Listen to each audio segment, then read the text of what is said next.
ನಮಸ್ಕಾರ ಸ್ನೇಹಿತರೆ. ಈ ಹೊತ್ತು ನಾನು ಸಾಹಿತ್ಯದ ಓದು ಅನ್ನೋ ವಿಚಾರವಾಗಿ ಕೆಲವು ಮಾತುಗಳನ್ನು ಆಡಬೇಕು ಅಂತ ಯೋಚಿಸಿದ್ದೇನೆ. ಈ ಸಾಹಿತ್ಯದ ಓದು ಅಂದರೆ ಏನು? ಸಾಹಿತ್ಯದ ಓದು ಅಂದರೆ ಬಹಳ ಸರಳವಾಗಿ ಹೇಳುತ್ತಿದ್ದರೆ ಪುಸ್ತಕದ ಓದು. ಪುಸ್ತಕದ ಓದನ್ನು ನಾವು ಸಾಹಿತ್ಯದ ಓದು ಅಂತ ಪರಿಗಣಿಸಬಹುದು. ಏಕೆಂದರೆ ಪುಸ್ತಕವನ್ನು ಓದುವುದರಿಂದ ನಮಗೆ ಏನು ಲಭಿಸ್ತದೆ, ನಮ್ಮಲ್ಲಿ ಏನು ಪರಿವರ್ತನೆ ಉಂಟಾಗ್ತದೆ, ಅದರಲ್ಲಿ ಯಾವ ಅಂಶ ನಮ್ಮ ಅಂತರಾಳವನ್ನು ಪ್ರವೇಶಿಸಿ ನಮ್ಮ ಒಳಗೆ ಒಂದು ಬದಲಾವಣೆಯನ್ನು ಉಂಟು ಮಾಡ್ತದೆ, ಒಂದು ಸಕಾರಾತ್ಮಕವಾದ ಬೆಳವಣಿಗೆಯನ್ನು ಉಂಟು ಮಾಡ್ತದೆ ಅಂತ ನಮಗೆ ಗೊತ್ತಿದೆ. ಆದ್ದರಿಂದ ನಾವು ಪುಸ್ತಕದ ಓದು ಮನುಷ್ಯನಿಗೆ ಬಹಳ ಮುಖ್ಯ ಅಂತ ಪರಿಗಣಿಸ್ತೀವಿ. ವಿದ್ಯಾವಂತರಾದವರಲ್ಲಿ ಸಹ ಕೆಲವರು ನಾನು ಈಗ ಓದುವುದಿಲ್ಲ ಅಂತ ಹೇಳುವಂಥವ್ರು ಇದ್ದಾರೆ. ಓದಿನಲ್ಲಿ ಅವರು ಯಾವುದೋ ಒಂದು ಹಂತವನ್ನು ತಲುಪಿರ್ತಾರೆ. ಓದಿನಲ್ಲಿ ಅಂತ ಹೇಳಿದ್ರೆ ಸಾಂಪ್ರದಾಯಿಕವಾದಂತಹ ಶಾಲೆ ಕಾಲೇಜಿನ ಓದಿನಲ್ಲಿ ಒಂದು ಹಂತವನ್ನು ತಲುಪಿರ್ತಾರೆ. ಆಮೇಲೆ ಯಾವುದೋ ಒಂದು ಪದವಿಯನ್ನು ಪಡೆದಿರಬಹುದು, ಯಾವುದೋ ಒಂದು ಉದ್ಯೋಗವನ್ನು ಪಡೆದಿರಬಹುದು. ಅಲ್ಲಿಗೆ ತನ್ನ ಓದು ಮುಗಿಯಿತು ಅನ್ನುವಂಥ ಭಾವನೆಯನ್ನು ಅವರು ಹೊಂದಿರ್ತಾರೆ. ಅನಂತರ ಏನಿದ್ರೂ ಕೂಡ ಸಂಪಾದನೆ ಮಾಡೋದು, ಅದನ್ನು ವ್ಯಯಿಸುವುದು, ಅದರ ಆಧಾರದ ಮೇಲೆ ಬದುಕುವುದು, ಹೆಂಡತಿ ಮಕ್ಕಳನ್ನು ನೋಡಿಕೊಳ್ಳೋದು, ಈ ಥರದ ಒಂದು ವ್ಯವಹಾರದಲ್ಲಿ ಅವರು ಇನ್ನೂ ಓದಲಿಕ್ಕೆ ಸಮಯ ಸಿಗುವುದಿಲ್ಲ, ಓದಲಿಕ್ಕೆ ಆಗುವುದಿಲ್ಲ, ಓದೋದ್ರಲ್ಲಿ ಆಸಕ್ತಿ ಕೂಡ ತನಗಿಲ್ಲ ಅನ್ನುವಂಥ ಭಾವನೆಯನ್ನು ವ್ಯಕ್ತಪಡಿಸ್ತಾರೆ. ಆಸಕ್ತಿ ಹುಟ್ಟಬೇಕಿದ್ರೆ ಓದಬೇಕಲ್ಲ. ಈಜು ಬರಬೇಕಿದ್ರೆ ನೀರಿಗೆ ಇಳಿಬೇಕಾಗ್ತದೆ. ನೀರಿಗೆ ಇಳಿಯೋದು ನನಗೆ ಈಜು ಬರೋದಿಲ್ಲ ಅಂತ ಹೇಳಿದಾಗ ಆಗ್ತದೆ ನನಗೆ ಓದೋ ಮನಸ್ಸಿಲ್ಲ, ಓದುವ ಇಷ್ಟ ಇಲ್ಲ ಅನ್ನುವಂಥದ್ದು. ಓದಿ ಏನಾಗಬೇಕು ಅಂತ ಹೇಳುವಂಥ ಪ್ರಶ್ನೆಗಳನ್ನು ಕೇಳುವವರು ಇದ್ದಾರೆ. ಎಲ್ಲವೂ ಉಳಿದೆಲ್ಲ ಜೀವನಕ್ಕೆ ಬೇಕಾದ್ದು ಎಲ್ಲವೂ ಸಿಕ್ಕಿದರೆ ಸಾಕು, ಅದು ದ್ರವ್ಯದ ಮೂಲಕ ಸಿಗುತ್ತದೆ. ಆದ್ದರಿಂದ ಓದಿ ಏನಾಗಬೇಕು ಅಂತ ಹೇಳುವಂಥದ್ದು ಸ್ವಲ್ಪ ದಾರ್ಷ್ಟ್ಯದಿಂದ ಪ್ರಶ್ನೆಯನ್ನು ಕೇಳುವವರು ಇದ್ದಾರೆ.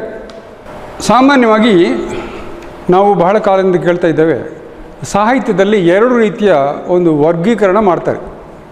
ಅದರಲ್ಲಿ ಜನಪ್ರಿಯ ಸಾಹಿತ್ಯ ಮತ್ತು ಮೌಲಿಕ ಸಾಹಿತ್ಯ ಅಂತ ಎರಡು ಮುಖ್ಯವಾದಂಥ ವರ್ಗಗಳು, ಶ್ರೇಷ್ಠ ಸಾಹಿತ್ಯ ಅಂತ ಕೂಡ ಹೇಳ್ತಾರೆ. ಈಗ ಈ ಜನಪ್ರಿಯ ಸಾಹಿತ್ಯ ಅನ್ನುವಂಥ ಒಂದು ಸಾಹಿತ್ಯ ನಿಜವಾಗಿ ಇಲ್ಲ. ಜನರನ್ನು ಮುಟ್ಟಿದ ಸಾಹಿತ್ಯವೇ ಸಾಹಿತ್ಯ. ಜನರನ್ನು ಮುಟ್ಟದಿದ್ದದ್ದು, ಜನರನ್ನು ತಲುಪದಿದ್ದದ್ದು, ಓದುವಂಥ ಜನರಿಗೆ ಆ ಪುಸ್ತಕ ತಲುಪದಿದ್ದರೆ ಅದನ್ನು ಅವರು ಓದದಿದ್ದರೆ ಅದು ಸಾಹಿತ್ಯವೇ ಅಲ್ಲ ಅಂತ ನಾವು ವಾಸ್ತವದಲ್ಲಿ ಅದು ಸಾಹಿತ್ಯ ಅಲ್ಲ ಅಂತ ಪರಿಗಣಿಸಬೇಕಾಗ್ತದೆ. ಯಾಕಂತೇಳಿ ಅದನ್ನು ಯಾರು ಮುಟ್ಟಿರುವುದಿಲ್ಲ. ಸಾಮಾನ್ಯ ಒಂದು 500-600 ವರ್ಷಗಳಿಂದ ನಮ್ಮಲ್ಲಿ ಅದಕ್ಕಿಂತಲೂ ಹಿಂದೆ ಸಾಹಿತ್ಯ ಅದರ ಹಿಂದೆ ಸೃಷ್ಟಿಯಾಗಿದೆ. ಪಂಪ ಜನ್ನ ಅಂತ ನಾವು ಬಹಳ ಕವಿಗಳು ಅಥವಾ ಲೇಖಕರ ಹೆಸರನ್ನು ಹೇಳ್ತೇವೆ. ಅವರನ್ನು ಇವತ್ತು ಯಾರೂ ಓದುವುದಿಲ್ಲ. ಅದು ಮೌಲಿಕ ಸಾಹಿತ್ಯ ಅಂತಂದರೆ ನಾವು ಅವರ ಭಾಷೆಯಲ್ಲಿ ಸ್ವಲ್ಪ ಮಾತಾಡೋದು. ಇದು ಶ್ರೇಷ್ಠ ಸಾಹಿತ್ಯ, ಮೌಲಿಕ ಸಾಹಿತ್ಯ, ಸಾಹಿತ್ಯ ಗ್ರಂಥ. ಅದನ್ನು ಇವತ್ತು ಯಾರು ಓದ್ತಾ ಇಲ್ಲ. ಆದ್ದರಿಂದ ಅದಕ್ಕೆ ಮೌಲ್ಯ ಇಲ್ಲ ಅಂತ ಅರ್ಥ ಅಲ್ಲ. ಯಾಕೆ ಓದ್ತಾ ಇಲ್ಲ ಅನ್ನೋಂಥದ್ದಕ್ಕೆ ಒಂದು ಕಾರಣ ಇದೆ. ಈ ಪುಸ್ತಕಗಳನ್ನು ಸರಳವಾಗಿ ಎಲ್ಲರಿಗೂ ತಲುಪುವ ರೀತಿಯಲ್ಲಿ ತಯಾರಿಸುವಂಥ ಕೆಲಸವನ್ನು ಯಾರೂ ಮಾಡಿಲ್ಲ. ಅದರ ಭಾಷೆ ಸ್ವಲ್ಪ ಮಟ್ಟಿಗೆ ನಾವು ಏನು ತಾಂತ್ರಿಕ ಭಾಷೆ ಅಂತ ಹೇಳ್ತೇವೆ, ಈಗ ಕಾವ್ಯದ ಭಾಷೆಯನ್ನು ನಾವು ಸ್ವಲ್ಪ ಮಟ್ಟಿಗೆ ತಾಂತ್ರಿಕ ಭಾಷೆ ಅಂತ ಹೇಳ್ಬೋದು. ಆ ಭಾಷೆಯನ್ನು ಅರ್ಥ ಮಾಡಿಕೊಳ್ಳುವ ಒಂದು ವಿಧಾನ ಇದೆ, ಅದಕ್ಕೆ ಗುರುಗಳಿದ್ದಾರೆ. ಅದನ್ನು ಅರ್ಥ ಮಾಡಿಕೊಂಡ ಮೇಲೆ ನಮಗೆ ಕಾವ್ಯ ಅಥವಾ ಬಹಳ ಹಿಂದಿನ ಕಾಲದ ಪಂಪರನ್ನರ ಬರಹ ಅರ್ಥವಾಗ್ತದೆ. ಮತ್ತು ಒಂದು ಸಮಸ್ಯೆ ಏನಂತ ಹೇಳಿದ್ರೆ, ಅದು ಸ್ವಲ್ಪ ಬೇರೆ ಭಾಷೆಯಿದೆ. ಹಳೆಗನ್ನಡವ ಅಥವಾ ಬಹಳ ಹಿಂದಿನ ಕಾಲದ ಕನ್ನಡವ ಅದರಲ್ಲಿ ಇರ್ತದೆ, ಅದು ನಮಗೆ ಸುಲಭದಲ್ಲಿ ಅರ್ಥವಾಗುವುದಿಲ್ಲ. ಈ ಕಾರಣದಿಂದ ಜನರು ಅದರಿಂದ ದೂರ ಸರಿದಿದ್ದಾರೆ. ಕಾವ್ಯ ಅರ್ಥ ಆಗೋದಿಲ್ಲ, ಕವಿತೆ ಅರ್ಥ ಆಗೋದಿಲ್ಲ, ಏನು ಬರ್ತಾರೆ ಅಂದರೆ ಗೊತ್ತೇ ಆಗೋದಿಲ್ಲ ಅಂತ, ಒಂದು ಚೂರು ಕೂಡ ಗೊತ್ತಾಗೋದಿಲ್ಲ ಅಂತ ಹೇಳುವಂಥ ಪದವೀಧರರಿದ್ದಾರೆ. ಶಾಲೆ ಕಾಲೇಜಿನಲ್ಲಿ ಓದಿದಂಥ ಸ್ನಾತಕೋತ್ತರ ಪದವಿ ಪಡೆದಂಥವರು ಕೂಡ ನನಗೆ ಕಾವ್ಯ ಅರ್ಥ ಆಗೋದಿಲ್ಲ ಅಂತ ಹೇಳ್ತಾರೆ. ಯಾಕೆಂದರೆ ಕಾವ್ಯವನ್ನು ಅರ್ಥ ಮಾಡಿಕೊಳ್ಬೇಕಿದ್ದರೆ ಅದು ಸ್ವಲ್ಪ ಶ್ರಮ ಬೇಕಾಗ್ತದೆ. ಸ್ವಲ್ಪ ಶ್ರಮ ಪಟ್ಟುಕೊಂಡ್ರೆ ಅದರಲ್ಲಿಂದು ರುಚಿ ಸಿಕ್ಕಿದ ಮೇಲೆ ಕಾವ್ಯವನ್ನು ಯಾರು ಬಿಡೋದಿಲ್ಲ. ಯಾವುದೇ ಓದನ್ನು ಸಹ ಹಾಗೆ ಓದಿಂದ ಪಡೆಯುವಂಥ ಪ್ರಯೋಜನಗಳನ್ನು ಅರ್ಥ ಮಾಡಿಕೊಂಡ ಮೇಲೆ ಅದರಲ್ಲಿ ಇರುವಂಥ ಸುಖ ಸಂತೋಷವನ್ನು ಕಂಡ ಮೇಲೆ ಆ ಓದುವ ಅಭ್ಯಾಸವನ್ನು ಯಾರೂ ತೊರೆಯುವುದಿಲ್ಲ. ನಾವು ಇಲ್ಲಿ ಸ್ವಲ್ಪ ಮಟ್ಟಿಗೆ ಆಧುನಿಕ ಕನ್ನಡ ಸಾಹಿತ್ಯ ಮತ್ತು ಕನ್ನಡದ ಆಧುನಿಕ ಸಾಹಿತ್ಯ ಮತ್ತು ಇಂಗ್ಲೀಷ್ನ ಆಧುನಿಕ ಸಾಹಿತ್ಯವನ್ನು ಹೋಲಿಸಿದರೆ ಕನ್ನಡದ ಆಧುನಿಕ ಸಾಹಿತ್ಯದಲ್ಲಿ ಪುರಾತನ ಕಾಲದ ಸಾಹಿತ್ಯದ ಬಗ್ಗೆ ನಾನು ಏನು ಹೇಳೋದಿಲ್ಲ. ಯಾಕಂದರೆ ಹಿಂದಿನ ಕಾಲದಲ್ಲಿ 1500ನೇ ಇಸ್ವಿಗಿಂತ ಹಿಂದೆ 500-600 ವರ್ಷಗಳ ಹಿಂದೆ ಇಂಗ್ಲೀಷು ಕೂಡ ಹಳೆ ಇಂಗ್ಲೀಷು ಅಂತ ಇತ್ತು. ಅಲ್ಲಿ ಕೂಡ ಸಮಕಾಲೀನ ಆ ಕಾಲದ ಸಮಕಾಲೀನ ಭಾಷೆಯಾಗಿ ಆಡ್ತಿದ್ದ ಭಾಷೆ ಅದು ನಮಗೆ ಇವತ್ತು ಹಳೆಯ ಇಂಗ್ಲೀಷ್ ಆಗಿದೆ. ಹಾಗೆ ಈಗ ಕೂಡ ಅಲ್ಲಿ ಅದನ್ನು ಸಾಹಿತ್ಯದ ಸೃಷ್ಟಿಗೆ ಬಳಸ್ತಿದ್ದಂಥ ಭಾಷೆ ಅದು ನಮಗೆ ಹಳೆಯ ಭಾಷೆ ಆಗಿದೆ. ನಮ್ಮಲ್ಲಿ ಏನು ವಿಶೇಷ ಅಂತ ಹೇಳಿದರೆ ಈ ಇಂಗ್ಲೀಷ್ನಲ್ಲಿರುವಂಥ ಭಾಷೆ ಅದು ಇಂಗ್ಲೀಷ್ನಲ್ಲಿ ಆ ಕಾಲದ ಜನರಾಡ್ತಿದ್ದ ಭಾಷೆ ಆಗಿರಬಹುದು. ಅದನ್ನೇ ಅವರು ಸಾಹಿತ್ಯಕ್ಕೆ ಬಳಸಿರ್ಬೋದು. ಅದರಲ್ಲಿ ಕಾವ್ಯ ಸೃಷ್ಟಿ ಆಗಿರ್ಬೋದು, ಸಾಹಿತ್ಯ ಸೃಷ್ಟಿ ಆಗಿರ್ಬೋದು. ಅದನ್ನು ನಮಗೆ ಇವತ್ತು ಓದಿ ಅರ್ಥ ಮಾಡಿಕೊಳ್ಳಿಕ್ಕೆ ಸ್ವಲ್ಪ ಕಷ್ಟ ಇದೆ. ಅನಂತರದ ಕಾಲದಲ್ಲಿ ಸುಮಾರು 1500ನೇ ಇಸ್ವಿಯ ನಂತರ ಇಂಗ್ಲೀಷ್ ಭಾಷೆಯಲ್ಲಿ ಬಂದಂಥ ಎಲ್ಲ ಗ್ರಂಥಗಳು ಶ್ರೇಷ್ಠ ಸಾಹಿತ್ಯ ಗ್ರಂಥಗಳು ಇವತ್ತು ಯಾವುದು ನಾವು ಶ್ರೇಷ್ಠ ಅಂತ ಹೇಳ್ತೇವೆ, ಮೌಲಿಕ ಅಂತ ಹೇಳ್ತೇವೆ, ಉತ್ತಮ ಸಾಹಿತ್ಯ ಅಂತ ಹೇಳ್ತೇವೆ, ಆ ಎಲ್ಲ ಪುಸ್ತಕಗಳು ಆಧುನಿಕ ಇಂಗ್ಲೀಷ್ನಲ್ಲಿದೆ. ಅದು ಕ್ಲಿಷ್ಟವಾದಂಥ ಜನಸಾಮಾನ್ಯರು ಅರ್ಥ ಮಾಡಿಕೊಳ್ಳದಂಥ ಭಾಷೆಯಲ್ಲಿ ಇಲ್ಲ. ಹಾಗೊಂದು ವಿಶೇಷ ಅಂತ ನೀವು ವಿಶೇಷವಾಗಿ ಗಮನಿಸಬೇಕು. ನೀವು ಇಂಗ್ಲೀಷ್ನಲ್ಲಿ ಕ್ಲಿಷ್ಟ ಭಾಷೆ ಅಂತ ಒಂದಿಲ್ಲ. ಅದು ಯುರೋಪಿನ ನಾನಾ ದೇಶಗಳ ಭಾಷೆಯನ್ನು ತೆಗೆದುಕೊಂಡು ಬೆಳೆದಿದೆ. ಎಲ್ಲ ಭಾಷೆಗಳ ಪದಗಳನ್ನು ನುಡಿಗಳನ್ನು ಸ್ವೀಕರಿಸಿಕೊಂಡು ಇಂಗ್ಲೀಷು ಶ್ರೀಮಂತವಾಗಿದೆ.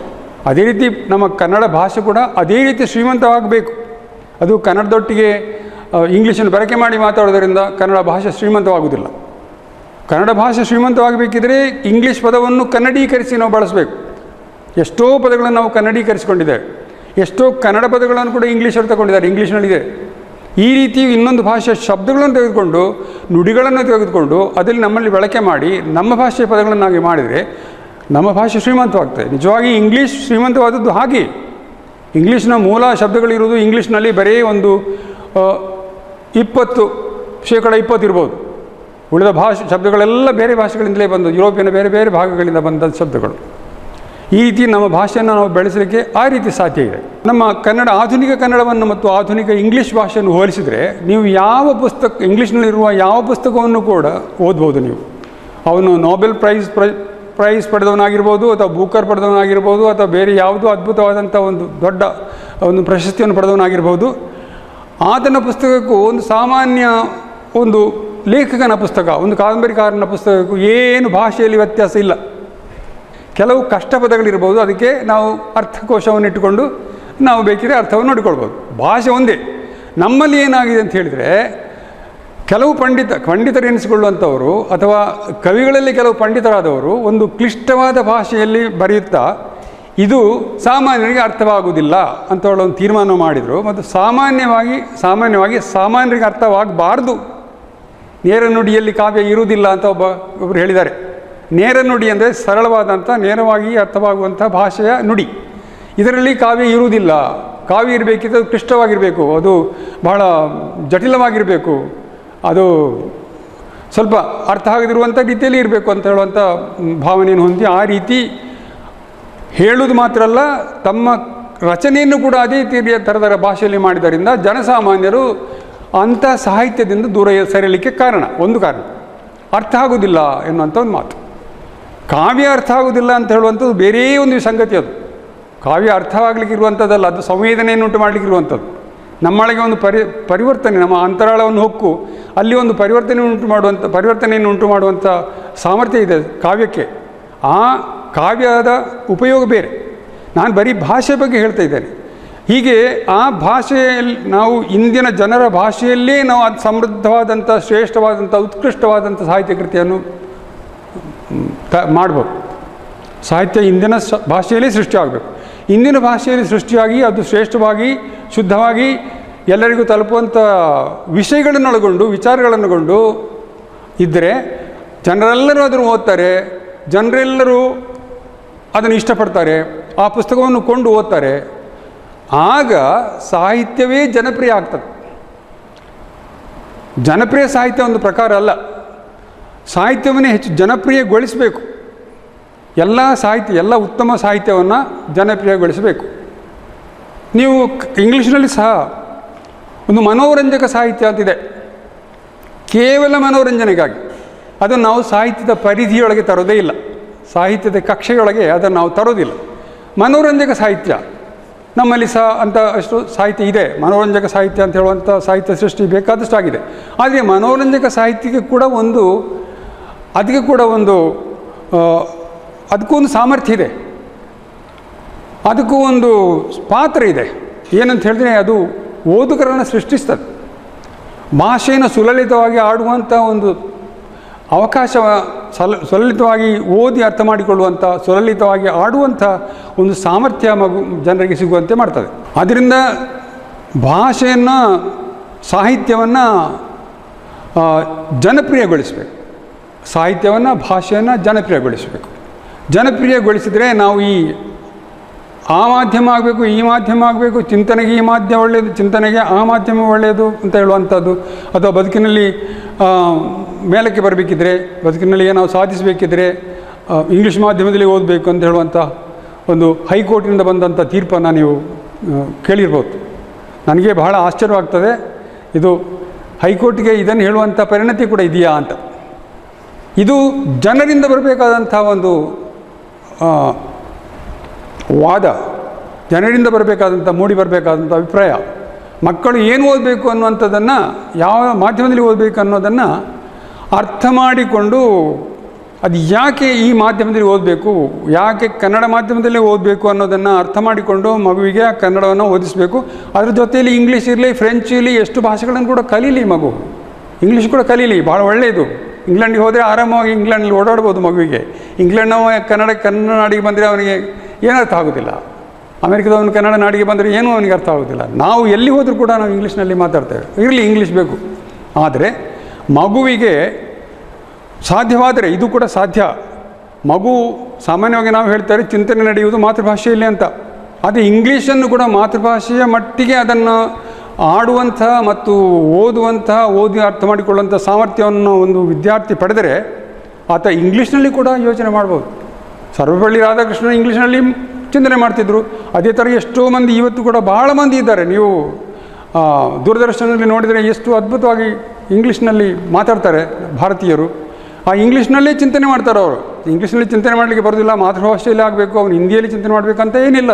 ಎರಡು ಭಾಷೆಯಲ್ಲಿ ಕೂಡ ಚಿಂತನೆ ಮಾಡಿ ಮಾತಾಡಲಿಕ್ಕೆ ಬರ್ತದೆ. ಈ ಸಾಮರ್ಥ್ಯ ಬರಲಿ, ಭಾಳ ಒಳ್ಳೆಯದು. ಮತ್ತೊಂದು ಭಾಷೆಯಲ್ಲಿ 3-4 ಭಾಷೆಯಲ್ಲಿ ಅದ್ಭುತವಾಗಿ ಮಾತಾಡೋರಿದ್ದಾರೆ, ಅವರು ಚಿಂತನೆ ಆ ಭಾಷೆಯಲ್ಲೇ ಮಾಡ್ತಾರೆ. ನಾನು ಮೊದಲೇ ಹೇಳಿದ್ದನ್ನು ಪುನಃ ಮಾತನ್ನು ಉಚ್ಚರಿಸಬೇಕಾಗ್ತದೆ. ಹೇಗೆ ಭಾಷೆ ಮತ್ತು ಸಾಹಿತ್ಯವನ್ನು ಜನಪ್ರಿಯಗೊಳಿಸಬೇಕು, ಹೇಗೆ ಪುಸ್ತಕ ಒಂದು ಜನಪ್ರಿಯವಾದ ವಸ್ತು ಆಗಬೇಕು, ಅತಿ ಹೆಚ್ಚು ಜನರು ಓದುವಂತಾಗಬೇಕು ಅಂತ ಹೇಳುವಂಥದ್ದು ನನ್ನ ಆಸೆ. ಸಾಹಿತ್ಯ ಅಂತ ಹೇಳಿದ್ರೆ ಒಂದು ನಿಧಿ. ಸಾಹಿತ್ಯ ಅಂತ ಹೇಳುವಂಥದ್ದು ಮಾನವ ಸೃಷ್ಟಿಯಲ್ಲಿ, ಮಾನವನ ಸೃಜನಶೀಲ ಪ್ರಕ್ರಿಯೆಯಲ್ಲಿ ಅದು ಒಂದು ನಿಧಿ. ಅವನು ಆರ್ಜಿಸಿಕೊಂಡ, ಅವನು ಸಂಪಾದಿಸಿದಂಥ ಒಂದು ನಿಧಿ. ಯಾಕಂತ ಹೇಳಿದರೆ, ಯಾವನೇ ಲೇಖಕ ಸೃಷ್ಟಿಯಾಗಬೇಕಾದ್ರೆ ಅವನು ಸಾಕಷ್ಟು ಓದಿಕೊಂಡಿರಬೇಕು. ಶಾಲಾ ಓದಲ್ಲ, ಸಾಕಷ್ಟು ಪುಸ್ತಕಗಳನ್ನು ಓದಿಕೊಂಡಿರಬೇಕು. ಪುಸ್ತಕಗಳನ್ನು ಸಾಕಷ್ಟು ಓದಿಕೊಳ್ಳದೆ ಯಾವನು ಲೇಖಕನಾಗಲಿಕ್ಕೆ ಸಾಧ್ಯ ಇಲ್ಲ. ಯಾಕಂತ ಹೇಳಿದ್ರೆ, ಓದುವ ಮೂಲಕ ನಮ್ಮಲ್ಲಿ ಚಿಂತಿಸುವ ಶಕ್ತಿ ಬೆಳೀತದೆ. ನಾವು ಇವತ್ತು ಶಾಲಾ ವಿದ್ಯಾರ್ಥಿಗಳಿಗೆ ಮತ್ತು ಕಾಲೇಜ್ ವಿದ್ಯಾರ್ಥಿಗಳಿಗೆ ಹೇಳಿಕೊಡ್ತಿರುವಂಥ ಒಂದು ಸಂಗತಿ ಇದೆ. ಕಲಿಸೋದಲ್ಲ, ಯೋಚಿಸಲು ಕಲಿಸಬೇಕು. ಭಾಷೆಯನ್ನು ಕಲಿಸೋದಲ್ಲ, ಯೋಚಿಸಲು ಕಲಿಸಬೇಕು. ಯಾವ ಭಾಷೆಯಲ್ಲಿ ಇನ್ನು ಕಲಿತೀಯೋ ಆ ಭಾಷೆಯಲ್ಲಿ ಯೋಚಿಸೋಣ, ಅದು ತಾನಾಗಿ ಬರ್ತದೆ. ಸಾಹಿತ್ಯ ಅನ್ನುವಂಥದ್ದು ಶತಮಾನಗಳ ಚಿಂತನೆಯ ಒಂದು ದಾಖಲೆ. ನಿನ್ನೆ ಮೊನ್ನೆಯ ಚಿಂತನೆ ಇದ್ದಲ್ಲದು. ಈ ಚಿಂತನೆ ಹೇಗಿದೆ ಅಂತ ಹೇಳಿದ್ರೆ ಒಂದು ಸರಪಣಿ. ಅದು ಪ್ರತಿಯೊಬ್ಬ ಚಿಂತಕನ, ಪ್ರತಿಯೊಬ್ಬ ಲೇಖಕನ, ಪ್ರತಿಯೊಬ್ಬ ಕವಿಯ ಚಿಂತನೆ ಒಂದು ಕೊಂಡಿ. ಆ ಚಿಂತನೆಯ ಕೊಂಡಿ ಹಿಂದಿನ ಒಂದು ಕವಿಯ ಅಥವಾ ಒಂದು ಕಾಲದ ಚಿಂತನೆಯ ಕೊಂಡಿಗೆ ಸಿಲುಕಿಕೊಂಡಿದೆ ಅದು. ಹಾಗೆಯೇ ಅದು ಬೆಳೀತಾ ಬಂದಿರುವುದು. ಅದು ಶತಮಾನಗಳಿಂದ ಬೆಳೆದು ಬಂದಂತಹ ಜ್ಞಾನ ಬರುವುದು ಓದಿನ ಮೂಲಕ. ಆ ಓದಿನ ಮೂಲಕವೇ ಒಬ್ಬ ಲೇಖಕನಾಗಲಿಕ್ಕೆ ಸಾಧ್ಯ, ಅಥವಾ ಒಬ್ಬ ಒಳ್ಳೆಯ ಮಾತುಗಾರನಾಗಲಿಕ್ಕೆ ಸಾಧ್ಯ, ಅಥವಾ ಒಬ್ಬ ಸಾಮಾನ್ಯ ಒಳ್ಳೆಯ ಬರಹಗಾರನಾಗಲಿಕ್ಕೂ ಸಾಧ್ಯ, ಅಥವಾ ನಾಟಕಕಾರ ಆಗ್ಬೋದು, ಸಂಗೀತಕಾರ ಆಗ್ಬೋದು, ಅಥವಾ ಯಾವುದೇ ಸಾಂಸ್ಕೃತಿಕವಾದಂಥ ಕಾರ್ಯಕ್ರಮದಲ್ಲಿ ಒಂದು ಸೃಜನಶೀಲ ಕ್ರಿಯೆಯಲ್ಲಿ ನಿರತನಾಗಿರುವವನಾಗಿರ್ಬೋದು. ಅವನಿಗೆ ಈ ಥರದ ಒಂದು ಪ್ರಜ್ಞೆ ಅಗತ್ಯ. ಇದು ನಿನ್ನೆ ಮನೆಯದಲ್ಲ, ಬಹಳ ಕಾಲದಿಂದ ಬಂದಿರುವಂಥದ್ದು. ಇದನ್ನು ನಾನು ಅಭ್ಯಸಿಸಬೇಕು. ಇದನ್ನು ಇದು ನನ್ನ ಯಾವುದೇ ಸೃಷ್ಟಿಕ್ರಿಯೆಗೆ, ಅದು ಸಾಂಸ್ಕೃತಿಕ ಸೃಷ್ಟಿಕ್ರಿಯೆ ಆಗಿರಲಿ, ಸಾಹಿತ್ಯಿಕವಾಗಿರಲಿ, ಅದಕ್ಕೆ ಇದು ಅಗತ್ಯ ಅನ್ನುವಂಥ ಭಾವನೆ ಇವತ್ತಿನ ಲೇಖಕನಲ್ಲಿ ಇರಬೇಕಾಗ್ತದೆ. ಬಹಳ ಕಾಲದ ಒಂದು ಮಹದಾಸೆ ಏನು ಅಂತ ಹೇಳಿದರೆ, ಸಾಹಿತ್ಯ ಹೆಚ್ಚೆಚ್ಚು ಮಂದಿಗೆ ತಲುಪಬೇಕು, ಹೆಚ್ಚು ಜನ ಪುಸ್ತಕಗಳನ್ನು ಓದಬೇಕು. ಈ ಕೆಲಸದಲ್ಲಿ ಸಂಸ್ಥೆಗಳು, ಕಾಲೇಜುಗಳು, ಶಾಲೆಗಳು, ವಿಶ್ವವಿದ್ಯಾನಿಲಯಗಳು, ಸರ್ಕಾರ ಎಲ್ಲರೂ ಕೆಲಸ ಮಾಡಬೇಕು. ಸಂಸ್ಥೆಗಳಲ್ಲಿ, ವಿದ್ಯಾಸಂಸ್ಥೆಗಳಲ್ಲಿ ಪುಸ್ತಕದ ಓದಿನ ಚಳವಳಿ ನಡಿಬೇಕು. ಪುಸ್ತಕವನ್ನು ಓದಿ, ವಿಮರ್ಶಿಸಿ, ಚರ್ಚೆ ಮಾಡಿ, ಅದರ ಬಗ್ಗೆ ಮಾತನಾಡಿ, ಆಮೇಲೆ ಪ್ರಶ್ನೆ ಕೇಳಿ, ಅಧ್ಯಯನ, ಆ ರೀತಿಯ ಒಂದು ಆ್ಯಕಾಡೆಮಿಕ್ ವಲಯದಿಂದ ಹೊರಗಿನ ಒಂದು ಅಧ್ಯಯನ ನಡಿಬೇಕು. ಅದಕ್ಕೆ ಬೇಕಾದಂಥ ಒಂದು ಪೂರಕವಾದಂಥ ಸ್ಥಿತಿ ನಿರ್ಮಾಣ ಆಗಬೇಕು ಅಂತ ನನ್ನ ಆಶಯ. ಇದಕ್ಕೆ ಅತಿ ಹೆಚ್ಚು ಜನರು ಪುಸ್ತಕ ಓದಿನಲ್ಲಿ ಆಸಕ್ತರಾಗಬೇಕು. ತನ್ಮೂಲಕ ನಮ್ಮ ಸಾಹಿತ್ಯ ಮತ್ತು ನಮ್ಮ ಭಾಷೆ ಜನಪ್ರಿಯವಾಗಬೇಕು. ಆ ಮೂಲಕ ಜನರ ಮನಸ್ಸು ಶ್ರೀಮಂತವಾಗಬೇಕು, ಪ್ರಬುದ್ಧವಾಗಬೇಕು ಅನ್ನುವಂಥ ಒಂದು ಬಯಕೆ ನನ್ನದು. ಧನ್ಯವಾದ.